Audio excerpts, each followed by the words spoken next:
प्यारे बच्चों, स्वागत है आप सभी का यस के एक्सेलेंस ट्यूटोरियल में। आज के इस ट्यूटोरियल में हम लोग कक्षा 10 विज्ञान का मॉडल पेपर देखेंगे जो यूपी बोर्ड की वेबसाइट से अपलोड हुआ है और ऐसा ही आपका इस साल का पेपर होने वाला है। सेम टू सेम ऐसे ही पेपर आएंगे आपके। यहाँ पे देख सकते हैं समय 3 घंटा 15 मिनट का है। ये प्रारंभ के जो निर्देश हैं इसको जो है पढ़ लीजिएगा आप लोग, ठीक है। इसके बाद से हम लोग देखते हैं यहाँ बहुविकल्पी प्रश्नों का सॉल्यूशन। तो हम बहुविकल्पी प्रश्नों का सॉल्यूशन बता चुके हैं, फिर से जो है बता दे रहे हैं। इसका ओएमआर शीट देखिए कैसे भरना है। ये सब कुछ जो है कंप्लीट है, एक किसी छात्रा का कॉपी है और इसको जो है हम पूरा सॉल्यूशन के साथ जो है बता रहे हैं जो भी इसने लिखा है, ठीक है। तो ये जो है इसका विकल्प देख लीजिए जल्दी से। 2 पृष्ठों से घिरा हुआ कोई पारदर्शी माध्यम जिसका 1 या 2 पृष्ठ गोलीय है उसको क्या कहते हैं? गोलीय दर्पण कहते हैं, ठीक है। दंत विशेषज्ञ मरीजों के दांतों का बड़ा प्रतिबिंब देखने के लिए किस दर्पण का उपयोग करते हैं? तो अवतल दर्पण का उपयोग करते हैं। किसी उत्तल लेंस के जो है सामने 2f और अनंत के बीच जो है रखी हुई वस्तु का प्रतिबिंब जो है वास्तविक तथा उल्टा होता है, ठीक है। मानव नेत्र अभिनेत्र लेंस की फोकस दूरी को समायोजित करके विभिन्न दूरियों पर रखी वस्तुओं को फोकसित कर सकता है। ऐसा हो पाने का कारण क्या है? नेत्र का सामंजन क्षमता होना, यानी कि सामंजन है। इसका जो है कारण क्या है? तो सामंजन है। कॉलम ए में दी गई राशियों का सुमेल कॉलम बी में दिए गए एसआई मात्रकों से कर सही विकल्प चुनिए। तो इसमें मिलान कर देना है। विद्युत विभवांतर का मात्रक वोल्ट होता है, विद्युत धारा का मात्रक एम्पियर होता है, विद्युत शक्ति का मात्रक वाट होता है, प्रतिरोध का मात्रक ओम होता है। यानी कि पहला का जो है आपका चौथा सही है, तो पहले का चौथा इसी विकल्प में सबसे बेहतर विकल्प आपका डी होगा। ओके, आगे देखते हैं। 2 चालक तार जिनके पदार्थ लंबाई तथा व्यास में समान है तो विद्युत पर श्रेणी में और पार्श्व क्रम में जोड़ा जाता है। तो इसका विकल्प आपका जो 1 संबंध 4 होगा, सी सही होगा, ठीक है। किसी विद्युत धारावाही चालक सीधी लंबी परिनालिका के भीतर चुंबकीय क्षेत्र जो है 0 होता है। इसके सिरों की ओर जाने पर घटता है, इसके सिरों की ओर जाने पर बढ़ता है। बात सही है, सभी बिंदुओं पर सही रहता है, समान रहता है, सभी बिंदुओं पर समान रहता है। इसके सिरों की ओर जाने पर बढ़ता है, इसके सिरों की ओर जाने पर तो ऐसे भी तो धारावाही चालक में जो है डी ऑप्शन सबसे बेहतर रहेगा। बेंजीन का संरचनात्मक सूत्र देखिए सी होगा, ठीक है। बेंजीन का संरचनात्मक सूत्र भी सी होगा, ठीक है। इसमें विकल्प सी सही होगा, ओके। इसके बाद से हम लोग आगे देखते हैं। निम्नलिखित में से समजातीय श्रेणी है, तो समजातीय श्रेणी कौन सा होगा? इसमें जो विकल्प दो सही है, ठीक है। उपयुक्त संदर्भ में सही विकल्प जो है यहाँ पे जो है विकल्प कौन सा सही है? तो इसमें जो है बी भी सही है और सी भी सही है, तो बी विकल्प सबसे बेहतर है। ऊपर पट्टी में जो प्राकृतिक रूप से पाए जाने वाले यौगिक को क्या कहते हैं? तो इसमें इसको जो है क्या कहते हैं? खनिज कहते हैं, खनिज। ऊपर पट्टी में जो है क्या पाया जाता है? खनिज पाया जाता है। दंतों का क्षय कब प्रारंभ होता है? तो जब पीएच का मान जो है 5.5 से कम होता है। मुंह का पीएच मान 5.5 से कम होता है, यानी कि विकल्प बी सही है। का अभिकथन 1 जिंक सल्फेट कम, चूंकि ये बता चुके हैं इसीलिए मोटा मोटी जल्दी से बता दे रहे हैं। तो इसका जो है आपका विकल्प बी सही होगा, ठीक है। इसमें देखिए 13वां निम्नलिखित रासायनिक समीकरणों को पूरा कीजिए, तो इसमें विकल्प आपका जो है सी सही होगा, ठीक है। आगे देखते हैं 13वां का। इसका जो पूरा सॉल्यूशन बताना है तो लिखित में आप लोगों को सही से दिखा रहे हैं। इसमें देखिए उपखंड ख या ग अंतर शोषण के दौरान वायु प्रवाह का सही मार्ग है। इसमें जो है सस्पेंशन वाला विकल्प है, लेकिन बी सही होगा, ठीक है। इसमें देखिए निम्नलिखित कथन में कारण को पढ़िए और विकल्प में सही का चयन कीजिए। कथन पिता से प्राप्त क्रोमोसोम से बच्चों के लिंग का निर्धारण होता है। कारण मानव पुरुष में जो एक एक्स तथा वाई गुणसूत्र होता है, यानी कि विकल्प इसका बी सही है, ठीक है। इसके बाद से देखिए विद्युत आवेग के प्रवाह की सही दिशा जो है इसमें सी होगा। देखिए कभी भी जो है विद्युत आवेग डेंड्राइट से जो है चलकर और जो है अंत यहाँ तक जो आता है, फिर इसके अगले डेंड्राइट में जो है प्रवेश कर जाता है, फिर जो है सी विकल्प से है। इसमें थायरॉक्सिन के बारे में कौन सा कथन सही नहीं है? तो थायरॉक्सिन के बारे में आपका कथन जो है ये वाला सही नहीं है, ठीक है। ये होगा आपका सही। मॉडल पेपर अगर होगा तो आप लोग इसको मिलान कर दीजिएगा। इसमें देखिए निम्नलिखित चित्र में जो ए बी सी किस क्रम में होते हैं? तो ए बी सी किस क्रम में? पहले मूलांकुर आता है, तब बीजपत्र पड़ता है, इसके बाद से प्रांकुर आते हैं, यानी कि मूलांकुर बीज को तौर पर प्रांकुर हो जाएगा, ठीक है। सी डी विकल्प इसका सही होगा, ठीक है। इसके बाद से जनन की अलैंगिक विधि में उत्पन्न संतति परस्पर अधिक समान होती है, क्योंकि जो है एक अंक जो है इसका बी ऑप्शन सही होगा, ठीक है। एक आहार श्रृंखला में तीसरे पोषी स्तर हमेशा कौन सा होता है? तो मांसाहारी होता है, याद रखिएगा। प्रथम पोषी स्तर में पेड़ पौधे, दूसरा में शाकाहारी, तीसरा में मांसाहारी आता है, इसको याद रखिएगा, ठीक है। अब हम लोग चलते हैं वर्णात्मक प्रश्नों पर। वर्णात्मक प्रश्न यहाँ पर आप लोग देख पा रहे होंगे। वर्णात्मक प्रश्न जो है क, वर्णात्मक प्रश्न क देखते हैं। अभी साफ नहीं दिखाई दे रहा है, 1 मिनट। हाँ, यहाँ पे देख सकते हैं आप लोग वर्णात्मक प्रश्न में जो है क में है वर्णात्मक प्रश्न ब और उपखंड क है। उपखंड क में देखिए दृष्टि दोष किसे कहते हैं, कितने प्रकार के होते हैं। हमें आकाश में इंद्रधनुष केवल वर्षा के पश्चात ही दिखाई देता है, क्यों। ठीक है, तो इसका सॉल्यूशन देख सकते हैं आप लोग। अब कैसे है देखिए, तो दृष्टि दोष किसे कहते हैं। यहाँ पे देखिए जब आँख की समझन क्षमता खराब हो जाती है तो बस स्पष्ट दिखाई नहीं देता है, आँख का दृष्टि धुंधली हो जाती है और उसे ही जो है हम आँख का दृष्टि दोष कहते हैं। ठीक है, दृष्टि दोष के प्रकार निकट दृष्टि दोष, दूर दृष्टि दोष, दो प्रकार के जो है मुख्य रूप से दृष्टि दोष है, निकट दृष्टि दोष और दूर दृष्टि दोष। इसके अलावा जरा दृष्टि दोष है, अमितुकता है, वर्णांधता है, मोतिया बिंद है। ठीक है, तो ये भी जो है ठीक ही है। ठीक, आगे देखते हैं। हमें आकाश में इंद्रधनुष केवल वर्षा के पश्चात ही क्यों दिखाई देता है। हमें आकाश में इसके बारे में क्या है, तो यहाँ पे देख सकते हैं।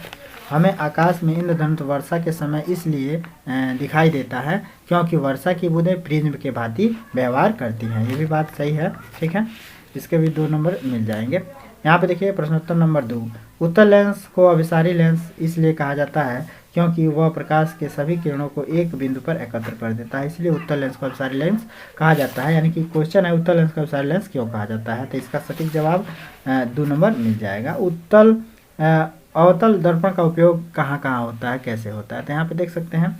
अवतल दर्पण का उपयोग चेहरे का बड़ा प्रतिबिंब तथा सीधा प्रतिबिंब देखने के लिए किया जाता है। अवतल दर्पण का उपयोग डॉक्टर मरीजों के दांतों को बड़ा प्रतिबिंब देखने के लिए करते हैं।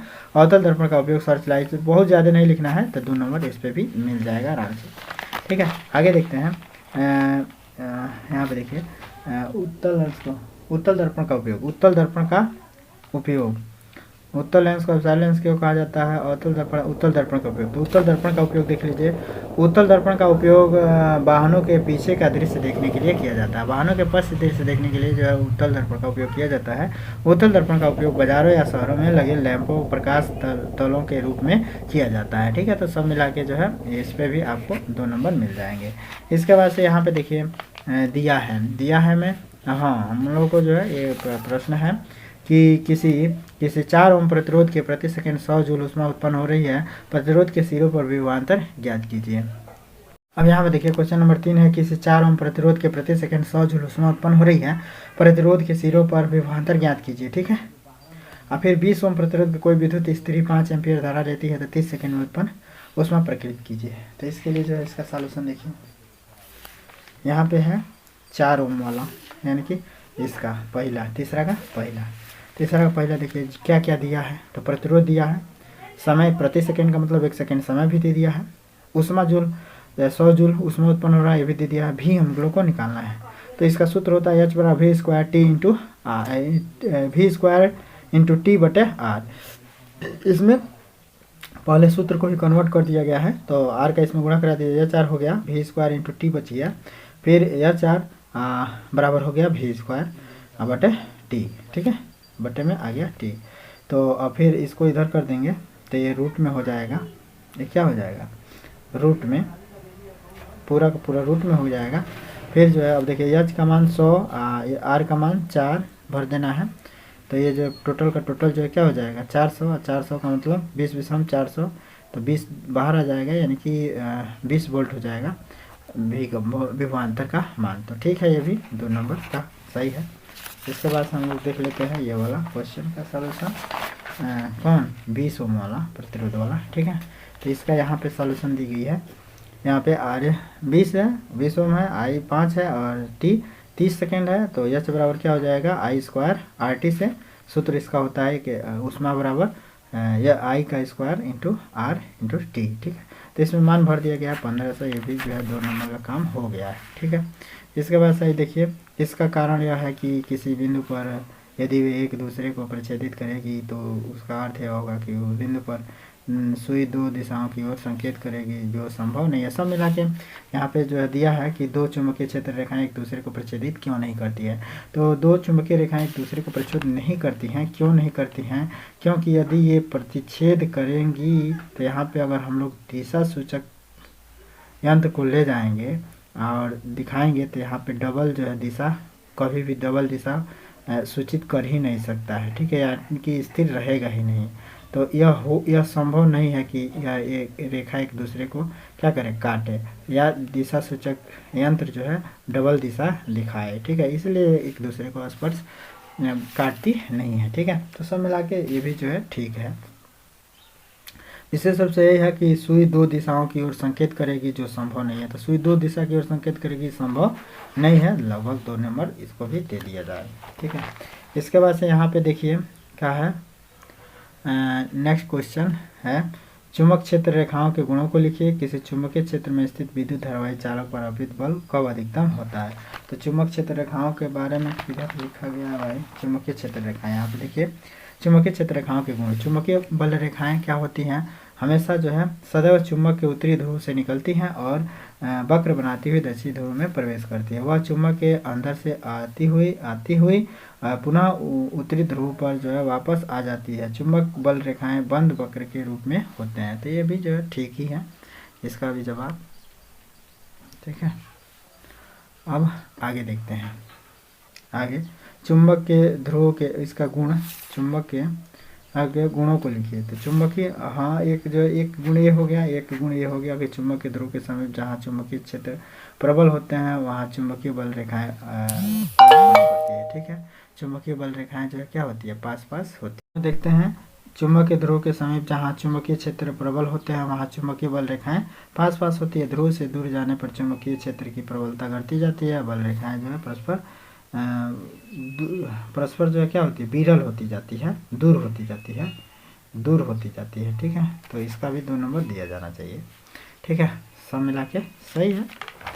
अब यहाँ पे देखिए कह रहा है कि चुंबकीय बल रेखाओं में सबसे अधिक कौन सा क्वेश्चन है, यहाँ पे देख सकते हैं, दो चुंबकीय क्षेत्र रेखाएं एक दूसरे पर छेद क्यों नहीं करते। चुंबकीय रेखाओं का गुण हो गया कि चुंबकीय क्षेत्र में स्थित विद्युत धारा चालक पर अर्पित बल कब अधिकतम होता है, ये वाला क्वेश्चन है। इसका जो जवाब देखते हैं, जब धारावाही चालक चुंबकीय क्षेत्र के लंबवत हो तो चुंबकीय बल अधिक लगेगा, यानी कि धारावाही चालक ये है और चुंबकीय क्षेत्र ये है, तो इसके लंबवत रहेगा तो चुंबकीय बल ज़्यादा लगेगा। क्यों लगेगा, क्योंकि इस सूत्र से देखा जाए कि IBL sin थीटा है और थीटा का मान कब अधिकतम होता है, तो 90 डिग्री पर अधिकतम होता है। तो ये भी बात सही है, 2 नंबर का काम कर दिया है। निम्नलिखित संतुलित रासायनिक समीकरण, रासायनिक समीकरण को संतुलित करना है, यहाँ पे देख सकते हैं, अथवा ये वाला जो है नहीं की है। अच्छा, इसका भी जान लीजिए, फ्यूज तार को क्यों बचाता है, किस प्रकार बचाता है। तो आप लोग को पता होगा कि फ्यूज तार जो है क्या होता है, जल जाता है और आगे के लाइन को कट कर देता है, ताकि और जो है क्या हो जाता है, बाकी संयंत्रों को बचा लेता है। धारावाही प्रणालिका के उपयोग द्वारा किन अवस्था में अस्थायी चुंबक प्राप्त किया जाता है। तो देखिए, धारावाही प्रणालिका के उपयोग द्वारा दृष्टि धारा प्रवाहित करके अस्थायी चुंबक प्राप्त किया जाता है, ठीक है। परिपथ आरेख खींचकर उत्तर की पुष्टि कीजिए, ठीक है। अब इसके बाद से यहाँ पे निम्नलिखित अभिक्रिया के लिए संतुलित समीकरण लिखिए। तो तनु सल्फ्यूरिक अम्ल दानेदार जिंक के साथ अभिक्रिया, तनु हाइड्रोक्लोरिक अम्ल मैग्नीशियम पट्टी के साथ अभिक्रिया, नाइट्रोजन हाइड्रोजन गैस से संयोग करके, हाइड्रोजन सल्फर गैस से संयोग करके। तो इसका जो है आप लोग समीकरण देख सकते हैं। और इसमें देखिए हाइड्रोजन सल्फाइड है और जिंक है, अभिक्रिया करके जिंक सल्फाइड और हाइड्रोजन गैस बनाएगा। इसमें हाइड्रोजन 2 है, यहाँ भी हाइड्रोजन 2 है, सल्फर 4 है, यहाँ पे जिंक भी जो ठीक है, ये यहाँ पे हाइड्रोजन 2, यहाँ पे हाइड्रोजन 2, मैग्नीशियम अकेले, क्लोरीन 2, ठीक है ये भी। और यहाँ पे जो 2 है, यहाँ पे 3 दूना 6, 3 दूना 6, ये भी सही है, ये भी सही है सब इसका, ठीक है। तो ये जो है इस पर 4 नंबर का है, 1-1 नंबर का, तो ये भी 4 नंबर ठीक है। इसके बाद से हम लोग देखते हैं कि क्वेश्चन नंबर 6वां क्या है, प्लेटिनम सोना एवं चांदी का उपयोग आभूषण बनाने के लिए किया जाता है, आखिर क्यों। तो निष्कर्ष प्रक्रम में कार्बोनेट एवं सल्फाइड आयस को ऑक्साइड में क्यों परिवर्तित किया जाता है। तो देखिए, प्लेटिनम सोना चांदी को जो है चमकदार होते हैं, ये कम क्रियाशील होते हैं, ये अत्यधिक जो है महंगे होते हैं, इसका चमक लंबे समय तक जो है बना रहता है, ये जो है इसीलिए इसको जो है आभूषण बनाया जाता है, ये भी 2 नंबर का काम है। निष्कर्षण प्रक्रम में कार्बोनेट एवं सल्फाइड आयस को आयस में ऑक्साइड में परिवर्तित किया जाता है। किसी धातु को उसके सल्फाइड आयस तथा कार्बोनेट की अपेक्षा ऑक्साइड में परिवर्तन करना अधिक आसान होता है, इसीलिए ऑक्साइड में परिवर्तित, तो ये भी जो है ठीक है, यानी कि 2 नंबर इस पे भी है। अब यहाँ पे देखिए सहसंयोजक आबंध क्या होता है, यानी कि सहसंयोजक आबंध 7वां क्वेश्चन है कि सहसंयोजक आबंध किसे कहते हैं। सहसंयोजक 2 लक्षणों को लिखिए। तो सहसंयोजक आबंध किसे कहते हैं, तो वे रासायनिक अभिक्रिया आबंध जिनमें परमाणुओं के बीच इलेक्ट्रॉनों का समान साझेदारी होता है, सहसंयोजक आबंध कहलाते हैं। प्रायः जल में अम्लीय होते हैं, इनका गलनांक क्वथनांक जो है बराबर होता है, ठीक है। तो ये भी जो है ठीक ही है, ठीक है। इसके बाद से यहाँ पे देखिए सोच अब यहाँ पे देखिए निम्नलिखित यौगिक के आईपीएससी नाम लिखिए। तो CH3, CH2 और CHO, इसका जो है क्या नाम होगा। तो चलिए देखते हैं इसका जो है सॉल्यूशन।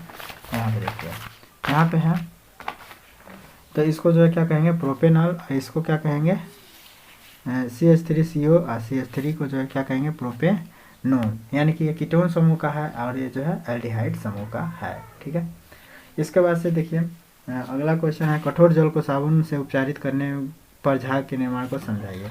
तो ये भी जो है ठीक है, कठोर जल में कैल्शियम और मैग्नीशियम के घुलनशील लवण होते हैं तथा ये लवण साबुन से क्रिया करके जो है घुलनशील लवण बनाते हैं। तो ये भी जो है आपका क्वेश्चन सही है। ठीक है। तो इसमें भी आपको 2 नंबर दे दिया जाएगा, तो कोई दिक्कत नहीं है। तो सब मिला के जो है आपका 7 वो क्वेश्चन था और 7 इसके अलावा और भी है। और यहाँ पे देखिए विकृत गंधिता क्या है, रेडॉक्स अभिक्रिया क्या है, एस्टीकरण क्या है। तो ठीक, तो ये विकृत गंधिता इसने जो है लिखा है कि नहीं लिखा है, देखते हैं। जैव न्यूनीकरण, क्वेश्चन नंबर 8वां, जैव न्यूनीकरण।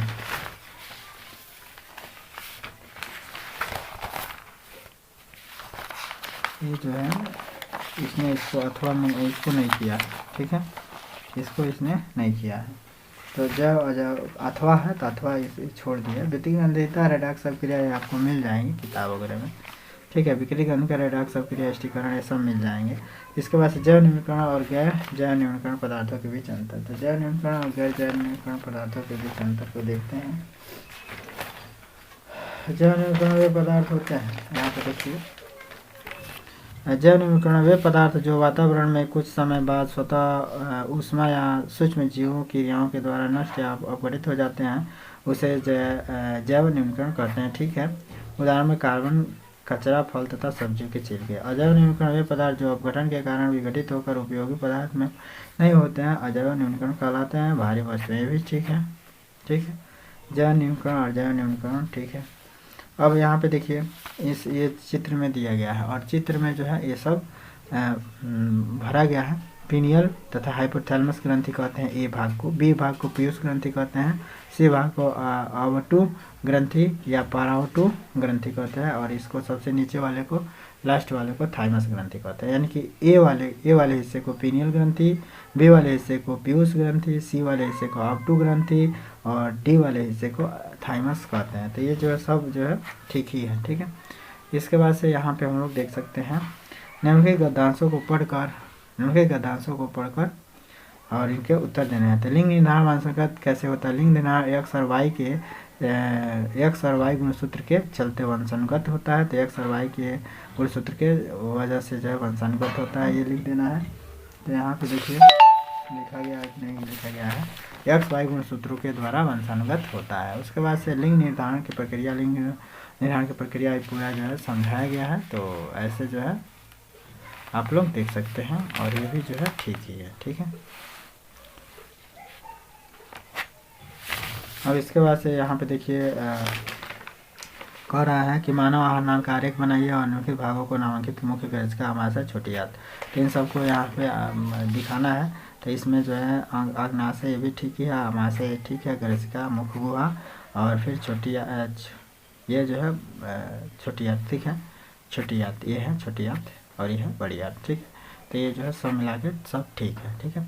तो बस इसका जो है पूरा सॉल्यूशन यही था और स्त्री केसर का जो है स्वच्छ नामांकित चित्र भी आपको मिल जाएगा और नहीं मिलेगा तो आप लोग बताइएगा, इसका भी जो है बना दिया जाएगा वीडियो। ठीक है। तो लगभग ये सब कुछ क्वेश्चन आप लोग देख लिए होंगे मॉडल पेपर का, इसका कुछ सॉल्यूशन भी आप लोग देख लिए। इसको आप लोग अपने तरीके से भी तैयार कर सकते हैं, जो भी आप लोगों को नोट बनवाया गया होगा। फिर मिलते हैं अगली वीडियो के साथ, तब तक के लिए जय हिंद।